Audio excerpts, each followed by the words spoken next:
한 주간의 IT 이슈를 점검해 드립니다. IT 이슈 위클리 지금 바로 만나보시죠. 네, 2020년 1월 13일입니다. 네, 벌써 13일째 들어서네요. 예, 새해에 계획하셨던 것들 잘 진행되고 계시나요? 네. 혹시나 잘 안 되시더라도요, 실망하지 마세요. 예, 한국인들에게는 예, 다른 나라와 달리 뭐 아시아 국가들이긴 하지만 한국인들에게는 하여튼 설날이 있잖아요. 예. 자, 설날에 다시 계획하면 됩니다. 예, 그러니까 너무 실망하지 마시고, 자, 힘차게 긍정적으로 그렇게 새해 연초를 보내시기 바랍니다. 저는 스타트업 전문 컨설팅사 디토파트너스 그룹의 최유환입니다. 자, 오늘도 간단하게 공지사항 먼저 말씀드릴게요. 2020년 1월부터 IT 이슈 위클리를 다양한 채널로 만나실 수 있습니다. 그날 그날에 데일리에 IT 이슈를 만나시고 싶다면 페이스북 페이지에서 디토 파트너스 그룹을 구독해 보시면 됩니다. 제가 포스팅을 올려드리기 때문에 바로 실시간으로 만나보실 수 있습니다. 자, ITC 위클리 영상은 하시던 대로 유튜브 채널 구독하셔서 그렇게 보시면 되고요. 나는 뭐 운전 중이나 또 이동 중에 음성으로만 듣고 싶다 이런 분들은 애플 팟캐스트, 네이버 오디오 클립 그리고 팟빵에서 만나실 수 있습니다. 자, 이제 언제 어디서든 IT 이슈 위클리를 만나 보십시오. 자, 오늘의 첫 번째 이슈는 데이터 3법이 드디어 그렇게 수건하던 데이터 3법이 개정이 됐습니다. 1월 9일에 개인정보보호법, 보호법, 정보통신망법, 신용정보법 이 세 가지 법이 개정이 됐는데요. 드디어 이제 국회 본회의를 통과한 것이죠. 개인정보보호법 개정안의 핵심은 이겁니다. 특정 개인을 알아볼 수 없도록 처리가 된 가명정보라는 개념이 도입이 된 것인데요. 쉽게 말하면 어떤 개인의 데이터들이 쭉 있을 때 그 개인을 특정할 수 있는 뭐 이름은 당연하고 그죠? 아마 뭐 주민번호 이런 것들 포함해서 그런 것들은 다 이제 제거가 된 그런 그 가명 처리가 된 가명 정보라는 개념이 이번에 도입이 된 것입니다. 그래서 가명 정보 형태로 처리가 되면 그 데이터는 얼마든지 사용할 수 있다 이런 개념인 것이죠. 그리고 또 하나, 보안 시설을 갖춘 전문 기관에서 기업 간의 데이터를 결합하는 것도 이제 가능해집니다. 그래서 예를 들어서 뭐 통신사와 금융사가 각각 가지고 있었던 데이터, 유저의 어떤 뭐 여러 가지 소비 데이터나 뭐 이용 데이터들이 있겠죠. 그런 데이터들을 이제는 양사 간의 데이터를 결합해서 하나로 엮어서 볼 수도 있다. 뭐 이런 것입니다. 자, 그리고 이제 뭐 여러 가지 이제 개편된 것들이 있는데요. 뭐 행안부, 방통위, 개인정보보호위원회 이렇게 세 개로 나눠져 있었던 개인정보 보호의 기능이 이번에 개인정보보호위원회로 통합 일원화가 됐고요. 그리고 법 자체도 통합이 됐습니다. 개인정보보호법과 정보통신망법에 유사한 중복적인 규정들은 다 이제 통합이 된 것이죠. 그러니까 대충 이렇게 그 제가 말씀드리는 것들만 쭉 봐도 굉장히 많은 부분들이 통합되고 개편이 된 것들을 보실 수 있을 겁니다. 굉장히 이제 어떻게 보면 데이터 처리에 있어서 진일보한 그런 그 법 개정안이다 이렇게 보시면 되겠습니다. 상당히 의미 있는 일이겠죠. 자, 그러나 뭐 이제 과제도 많습니다. 이 가명 정보를 과연 어떻게 정의하고 그 기준을 어떻게 삼을 것이냐, 어디까지가 가명 정보고 어디까지는 가명 정보가 아니냐 이런 것들도 굉장히 이제 중요해질 것이고요. 아직까지는 그런 구체적인 기준이 마련되어 있지 않은 상태이기 때문에 말 그대로 이제 법만 개정이 된 것이고 구체적인 시행령은 이제 만들어져야 되는 상황인 거죠. 게다가 제가 아까 말씀드린 대로 두 개 이상의 그런 기업 간의 데이터를 결합하는 것도 가능한데 그러려면 보안 시설을 갖춘 전문 기관에서 해야 된다 이렇게 말씀을 드렸는데요. 과연 그러면 그런 전문 기관은 이제 어디로 할 것인지 또 그 기관의 역할과 책임과 권한의 범위를 어디로 둘 것인지 이런 것들이 이제 구체적으로 정리가 좀 돼야 되겠죠. 자, 그래서 이제 이런 것들을 정리를 하려면 아무래도 시간이 좀 갈 것이고 또 업계 뭐 다양한 하여튼 이해관계자들의 또 의견을 듣는 그런 시간들이 상당히 이제 걸릴 것으로 예상이 됩니다. 또 한편으로 보면 시민단체들은 계속해서 우려를 제기를 하고 있어요. 결국은 이제 데이터가 결합되는 과정에서 비식별되었던 정보가 다시 또 식별될 수 있는 그런 그 가능성이 있는 거 아니냐라면서 우려를 제기를 하고 있습니다. 이게 뭐냐면 뭐 예를 들어서 통신사에서 어떤 데이터를 가지고 있는데 이게 이제 기존의 개인 정보들은 다 마스킹 처리가 돼가지고 누군지 알 수가 없었어요. 그런데 이제 금융사하고 같이 이제 이런 것들을 엮어서 그 데이터를 결합하려다 보니 그러려면 다시 또 이제 이 개인이 누군지를 알아야지 이 데이터들을 결합할 거잖아요. 그죠? 예, 그러면 그러다 보면 다시 또 개인정보가 드러나고 그런 것들이 뭐 유출되고 이럴 수 있지 않겠냐라는 그런 우려를 제기를 하고 있는 것입니다. 자, 그래서 어쨌든 이런 업계의 그런 니즈 그리고 또 시민단체들의 우려 이런 것들을 종합적으로 고려해서 시행령을 마련하려면 결국 이제 시간도 꽤 걸리고 또 구체화하는 데 있어서 여러 가지 잡음이나 진통도 좀 있을 수 있겠죠. 자, 그러면 기업들은 이제 어떻게 해야 되느냐? 이게 아직까지 이제 시간이 좀 있기 때문에 자, 제가 보기에 가장 시급한 건 자, 기업들이 과연 데이터를 어떻게 활용할 건데라는 데이터 전략이라는 게 제가 보기에는 제대로 그 수립된 곳이 없습니다. 예. 많은 회사들이요, 약간 집착적으로 그리고 좀 뭐랄까요, 약간은 좀 의무적으로, 맹목적으로 데이터를 모으는 데만 엄청나게 열심히 열을 올리고 계세요. 그런데 과연 그 수많은 데이터 모아서 뭐 하실 건데요? 이렇게 물어보면 아무도 사실 답이 없죠. 조금은 막연하게 그냥 데이터 모아놓으면 나중에 뭔가 되겠지 이렇게 생각들을 하시는데 사실 그거는 굉장히 좀 뭐랄까 나이브한 생각이죠. 데이터를 모으는 행위 자체를 조금 더 구체적으로 생각해 보면요. 이게 내가 어떤 데이터를 모을 건지 이걸 어떻게 쓸 건지에 따라서 사실은 데이터의 구성 자체 그리고 모아야 하는 데이터의 범위와 항목 자체가 너무나 달라지거든요. 그래서 나중에 실제로는 어떤 특정한 목적으로 데이터를 쓰려고 기존에 모아놨던 데이터를 딱 열어봤더니 기존 데이터는 다 쓰레기구나. 뭐 이런 그 깨달음을 뒤늦게 얻기도 하고. 자, 그래서 중요한 건 어쨌든 기업들 입장에서는 지금이라도 이 시행령이 만들어지는 이 기간 동안에 자, 데이터를 과연 어떻게 활용할까? 이런 것들에 대해서 뭐 여러 가지 전문가들의 의견도 듣고 또 뭐 다양한 아이디어도 얻고 사실 이게 좀 아이디어 싸움이죠. 그죠? 예. 이 데이터들이 어떤 것들이 있는지 그걸 먼저 파악을 하셔야 될 거고 그 항목들을 여러 가지로 조합하고 또 믹스하고 이런 가운데에서 아마 다양한 아이디어들이 나올 겁니다.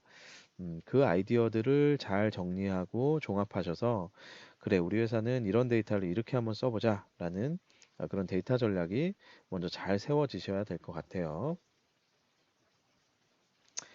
자, 두 번째 소식은 23년 만에 벤처 투자 제도가 바뀌었다는 소식입니다. 이것도 역시 1월 9일 같은 날 벤처 투자 촉진에 관한 법률안이라는 이름으로 국회 본회의를 통과하면서 정리가 된 것인데요. 자, 기존에 두 가지 법이 있었다고 해요. 1986년에 만들어진 중소기업 창업지원법, 이제 이른바 창업법이라 불리는 법이 하나 있었고, 그리고 1997년에 만들어진 벤처기업 육성에 관한 특별조치법, 그래서 벤처법이란 이름이 두 개의 법이 있었는데, 이번에 이 법들이 통합이 된 것입니다.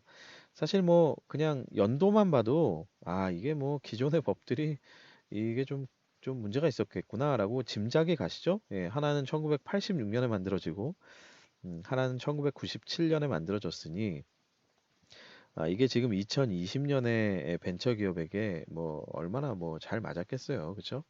자, 그래서 이제 이런 것들을 이번에 통합하고 또 여러 가지 사항들을 개정하는 형태로 그렇게 정리가 됐는데 그동안은 상당히 불편함이 많았다고 해요. 이 두 가지 법 중에 어느 법을 따르느냐에 따라서 어떤 거는 등록해라, 어떤 건 신고해라, 뭐 이렇게 다르기도 하고 또 어떤 경우는 투자 대상이나 의무 투자 비율도 굉장히 다르기도 하고 그래서 이제 불편함이 많이 있었다고 합니다.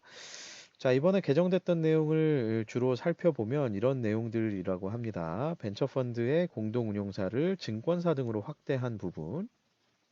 뭐 그동안 사실 증권사에서는 벤처 펀드를 운영하지는 않았었죠. 이거는 이제 주로 벤처 캐피탈에서 했었는데 자, 이제 증권사도 이제 공동 운용사가 될 수 있다. 뭐 이런 부분이고요. 민간에서도 모펀드를 이제 설립할 수 있다라는 부분입니다. 기존에 이제 모태펀드는 다 정부 주도로 만들어졌었는데, 그리고 이제 창업 투자 의무를 준수할 경우에는 중견기업이나 해외 기업까지도 투자를 허용하는 확대해 주는 것이죠. 예, 그런 부분도 굉장히 큰 변화고요.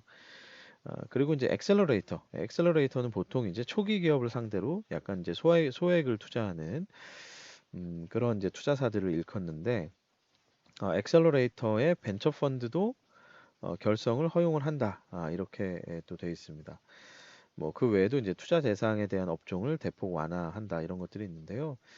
또 재밌는 것은 또 이런 사항도 있다고 합니다. 투자 심사역에 대한 채용 요건도 완화를 해서 창업자나 뭐 석박사 이런 여러 가지 좀 다른 경력, 투자가 아닌 기존에는 이제 투자 경력 위주로 해서 인정을 해줬었죠. 그런데 이제 이제는 창업 경력도 또 혹은 석박사와 같은 연구 경력도 인정을 해준다. 뭐 이런 이제 변화가 있다라고 합니다.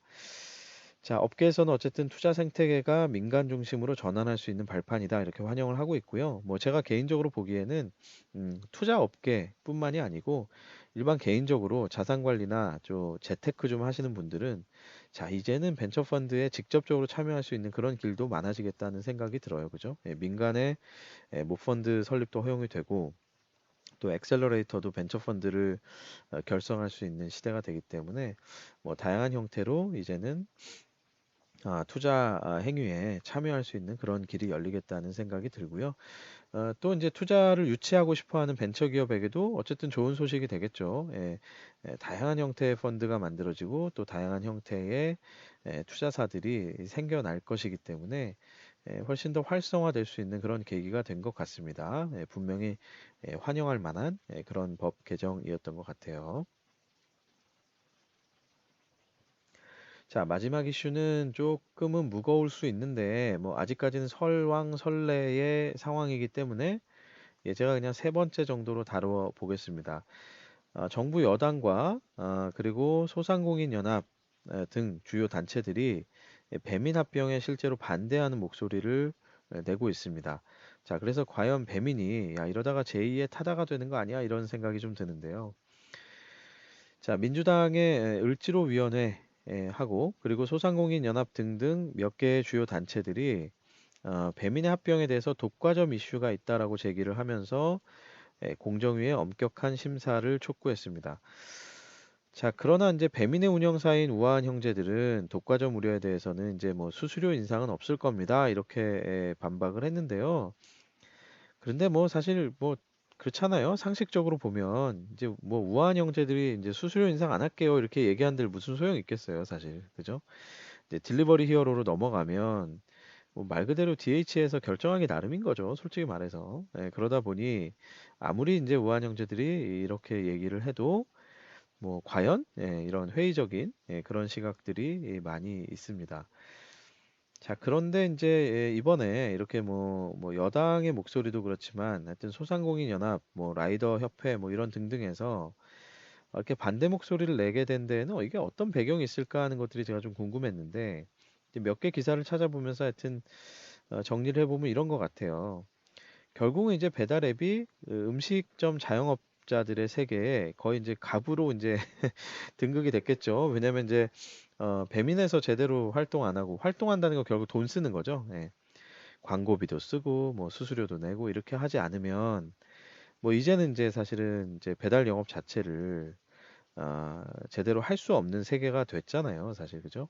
그런 시대가 됐기 때문에 결국 이제 음식점들 입장에서는 야, 이거 내가 배달앱에 쓰는 돈이 얼만데 뭐 이런 것들이 점점 불만이 됐을 것 같아요. 실제로 어떤 기사를 보니까 꽤 잘 나가는 뭐 월에 한 6천만 원 이상 매출이 나는 그런 음식점이 배달 앱에만 쓰는 돈이 뭐 전체 매출 한 20% 된다 뭐 이런 얘기가 있더라고요. 뭐 진짜 적은 돈은 아니죠. 그죠? 왜냐면 배달과 마케팅 홍보비로만 거의 20%를 쓰니까. 근데 물론 이제 이 음식점이 사실은 배달 앱이 없었다 하더라도 뭐 전단지도 만들고 하면서 사실은 뭐 20% 가까이 썼을 수도 있어요. 그런데 늘 제가 말씀드리듯이 이게 이런 것들은 그 결국은 이제 심리전이잖아요. 뭐 전단지에도 쓰고 뭐 전단지에도 찔끔 쓰고 뭐 배달원에도 찔끔 뭐 돈을 주고 막 이렇게 해봤다 하면은 사람이 인식이 그냥 약간 썼어 이렇게 드는데 특정 배달 앱에 몰아서 이게 20%씩 막 결제가 나가니까 그럼 사람 마음이 어떻습니까? 아, 이거 내가 이거 뭐 배민에 그냥 한 달에 주는 돈이 왜 이렇게 커? 약간 이렇게 되는 거죠. 자, 그래서 아마도 이제 그런 인식들, 그런 또 불만들, 뭐 이게 합리적일 수도 있고, 뭐 비합리적일 수도 있지만 어쨌든 그런 불만들이 이제 자영업자들 사이에서 좀 쌓이고 있지 않았을까 하는 생각이 들고, 자, 또 하나 이 배달 시장에서의 중요한 이해관계자가 누굽니까? 이용자죠, 이용자. 이용자들은 갑자기 배민이 생기더니 이 기존에 없었던 이 뭐 저 배달료라는 거를 갑자기 내게 하네? 막 그죠? 예. 조금 이제 외진 곳은 막 3, 4천 원씩 내게 하고 막 5천 원씩 내게 하고 이러니까 이제 사람들이 열받는 거죠. 아, 이게 뭐야? 내가 왜 기존에는 이게 배달료 없었는데, 예, 그런 생각이 드는 거고. 자, 또 하나의 이해관계자는 어떻습니까? 라이더들이죠. 예. 배민 라이더스의 배달 기사들의 연합이 있어요. 유니온이라는. 근데 라이더 유니온도 사실 우려를 표명을 했습니다. 기존에 이미 뭐한 달씩 잘라서 계약하고 뭐 수수료 마음대로 조정하는데, 그런데 심지어 그랬는데 이제 DH로 넘어가면 더 심해질 거다 이렇게 우려를 하고 있는 것이죠. 자, 이 배달 시장의 직접적인 이해관계자는 아니지만 또 이 시장을 바라보고 있는 업계가 벤처업계인데, 그러나 벤처업계는 또 다른 목소리를 내고 있습니다. 이제 혁신 성장에 힘썼던 주체들이 결국은 이런 식의 엑시트를 통해서만 보상을 받을 수 있는데 이런 길이 제한이 되면 업계 활력이 저하되는 거 아니냐, 또 이런 보이스를 내고 있어요. 제가 지금 하나씩 쭉 말씀드린 이유는 뭐냐면 지금 배민 합병과 관련된 보이스들이 이렇게 다양하다는 거예요. 예. 음식점 얘기 다르고 이용자들 불만 다르고 또 라이더스들의 우려가 또 있고 또 그런가 하면 또 이 벤처 업계들의 목소리는 또 다르고 이렇게 되는 것이죠. 뭐 전반적으로 사실 배달 시장의 이해관계자들은 좀 우려를 표명을 많이 하고 있고 벤처 업계는 좀 그래도 이제 이거들을 허용을 해야 된다 이런 목소리를 내다 보니, 자, 어쨌거나 이제 이런 그 과정에서의 이제 갈등은 좀 있을 것 같습니다. 마치 타다를 보듯이 그죠? 뭐 혁신에 뭐 힘쓰는 게 맞냐? 아니면 뭐 기존의 산업이나 기존의 이해관계자를 보호하는 게 맞냐? 뭐 이런 논의로 좀 더 불거질 가능성이 좀 있습니다. 그러다 보니 야, 이거 진짜 배민이 제2의 타다가 되려나 이런 생각이 살짝 드는데, 뭐 그러나 제가 이제 이 아래쪽에 써드렸습니다만 사실 이 이슈는 본질은 좀 다릅니다. 예. 타다는 이제 사업을 전개하는 과정에서 반대에 부딪히는 그런 상황인 것이고요. 사실 배민은 엄밀히 말하면 엑시트하는 과정에서 문제가 되는 그런 상황이죠. 거기다가 이제 엑시트를 하게 되면 독과점 이슈까지 생긴다라는 부분, 그리고 또 하필이면 그 엑시트를 해외 자본에 하다 보니 뭔가 이런 것이죠. 뭐 음식점 자영업자들 뭐 얼마나 힘없고 이런 분들이에요. 그죠? 네. 또 라이더스 배달 기사들 힘없는 분들 이런 분들은 이제 이게 뭔가 해외 기업으로 넘어가면 뭔가 그냥 얄짤없이 그죠? 예, 수익성의 잣대로 어느 날 뭐 계약이나 수수료 이런 부분들이 그냥 얄짤없이 진행될 것 같은 그런 느낌이 아마 좀 불안한 요인이 있을 거예요. 그래서 이거는 사실은 이제 타다하고는 좀 본질적인 성격은 다른데 어쨌든 일부 이제 언론들은 또 이게 이제 혁신대 뭔가 보수의 뭔가 아까 기존 산업의 보호 뭐 이런 것들에 대한 이슈인 것처럼 좀 또 그렇게 또 포장하는 것도 사실이긴 합니다. 자, 어쨌든 총선을 앞둔 상황이고 그죠? 민생에 무게를 두고 있는 정부의 그런 어떤 성향, 게다가 이제 여당이 이렇게 대놓고 반대 입장을 펴고 있는 상황에서 과연 공정위가 어떤 선택을 할지 굉장히 귀추가 주목이 되고요. 이 이슈는 제가 중간중간 지금은 아직까지 제가 말씀드린 대로 설왕설래의 상황이라서 이 정도까지만 좀 다뤄드리고요. 좀 더 커지게 되면은 한 번쯤 중간중간 또 다뤄드리도록 하겠습니다. 네, 오늘 이슈 여기까지입니다. 유튜브, 페이스북, 애플 팟캐스트, 네이버 오디오 클립, 그리고 팟빵에서 디토 파트너스 그룹을 검색해 보시고 또 구독해 보시기 바랍니다. 여러분에게 도움이 되는 방송이 될 겁니다. 네, 오늘도 IT를 위해서, 대한민국 IT를 위해 수고해 주시는 모든 여러분, 수고 많으십니다. 자, 새해도 계속해서 좋은 일 많으시길 바라겠습니다. 여기까지입니다. 저는 다음 주에 다시 찾아뵙겠습니다. 감사합니다.